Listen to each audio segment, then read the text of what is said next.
Slide 19. 6 principal findings. The cumulative picture.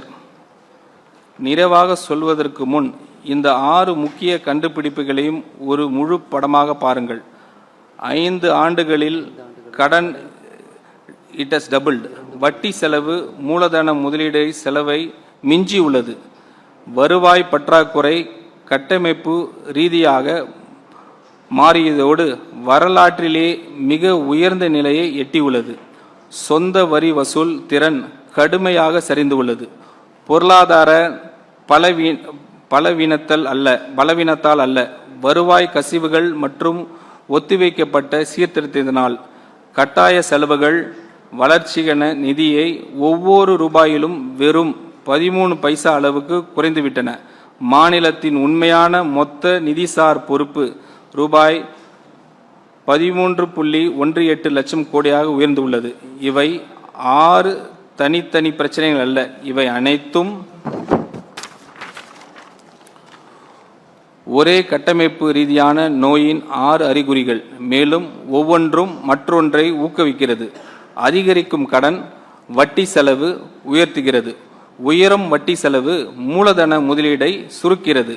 குறைவான முதலீடு பொருளாதார வளர்ச்சியை மந்தமாக்கிறது. மந்தமான வளர்ச்சி வருவாய் உயர்வை பலவீனப்படுத்துகிறது. பலவீனமான வருவாய் மேலும் கடன் வாங்க வேண்டிய நிலையை உருவாக்குகிறது. இவ்வாறு ஒரு தீய சுழற்சி தொடர்ந்து இயங்குகிறது. இதன் விளைவாக அடுத்த தலைமுறைகள் சுமக்க வேண்டிய நிதி பொறுப்பின் பெரும் பகுதி ஏற்கனவே உறுதியாகிவிட்டது. அதனால்தான் நாம் நடவடிக்கை எடுக்க வேண்டிய தேவை இருக்கு. அதுவும் உடனடியாக நடவடிக்கை எடுக்க வேண்டும். ஒரு உதாரணம், இது 6 வெவ்வேறு நோய்கள் அல்ல, ஒரு நோய் 6 விதமான அறிகுறிகள் வெளிப்படுத்துகிறது. ஒவ்வொரு அறிகுறியும் தனித்தனியாக சிகிச்சை அளித்தால் முழுமையான குணமடைய முடியாது. நோயின் அடிப்படை காரணத்தை ஒருங்கிணைத்து முறையில் சிகிச்சை அளிக்க வேண்டும். மேலும் அது தாமதமாக அல்ல, ஆரம்பத்திலே செயல்பட வேண்டும். Slide 20.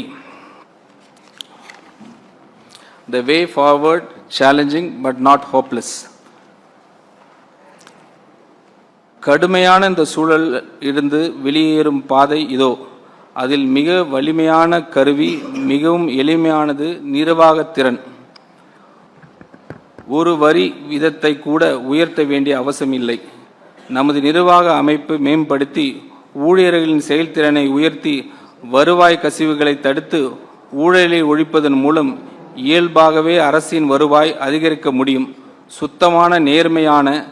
சுத்தமான நேர்மையான நிர்வாகமே ஒரு முக்கியமான நிதிசார் சொத்தாக மாறுகிறது. இந்த திட்டம் 6 முக்கிய நடவடிக்கைகள் மீது அமைகிறது. வணிக வரித்துறை கமர்ஷியல் டாக்ஸ்,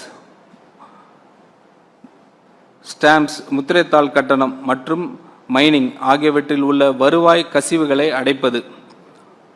போட்டித்தன்மை கொண்ட திறந்த ஒப்பந்த முறைகள் காம்படிட்டிவ் டெண்டரிங் மூலம் கொள்முதல் செலவுகளை குறைப்பது. பொதுத்துறை நிறுவனங்கள் PSU கட்டமைப்பு ரீதியாக சீர்திருத்துவது. மின்துறைக்கு நீடித்த நிலையான கட்டண அமைப்பு, போக்குவரத்து துறைக்கு வழித்தட செயல்களின் மேம்பாடு, நுகர்பொருள் வணிக கழகத்திற்கு கொள்முதல் முறைகளின் சீர்திருத்தம். ஏற்கனவே மாநிலத்திடம் உள்ள அதிகாரங்களை பயன்படுத்தி வருவாய் அதிகரித்து வழிகாட்டி நில மதிப்புகளை சந்தை மதிப்பிற்கு அருகில் கொண்டு வந்தால், மதுபான உரிமை வழங்கும் அமைப்பை விரிவுபடுத்தல், சுரங்க நிர்வாகத்தை நவீனப்படுத்துதல், செலவினத்தை நுகர்வு நோக்கிலிருந்து மூலதன முதலீடு நோக்கத்தை மாற்றுவது. ஏனெனில் உள்கட்டமைப்பு முதலீடுகளை தனியார் முதலீடுகளை ஈர்க்கவும் சக்தி கொண்டவை. CAG சுட்டிக்காட்டிய இடைவெளிக்கு சுருக்கி நேர்மையான மற்றும் யதார்த்தமான பட்ஜெட் கணிப்புகளை வழங்குவது. இந்த நடவடிக்கைகள் அனைத்தும் மாநில அரசின் நேரடி அதிகார வரம்பிற்குள் உள்ளவை. இதில் எதுவும் குடிமக்கள் மீது கூடுதல் வரி சுமையை ஏற்படுத்துவதில்லை. நிர்வாக சீர்திருத்தங்கள் மூலமே மக்களுக்கான புதிய நலத்திட்டங்களை நிதி அளிக்கும் தேவையான நிதி இடத்தை பிசிக்கல் ஸ்பேஸ் உருவாக்க முடியும். ஒரு உதாரணம், ஒரு குடும்பம் தனது நிதி நிலையை சீர் செய்வதற்கு உடனடியாக இரண்டாவது வேலையை தேடுவதில்லை. மாறாக பணம் வெளியேறும் கசிவுகளை அடைகிறது. தேவையற்ற அதிக செலவுகளை நிறுத்துகிறது. நஷ்டத்தில் இயங்கும் கடையை தொடர்ந்து பணம் ஊற்றி நடப்பதற்கு பதிலாக அதை சீர்திருத்துகிறது.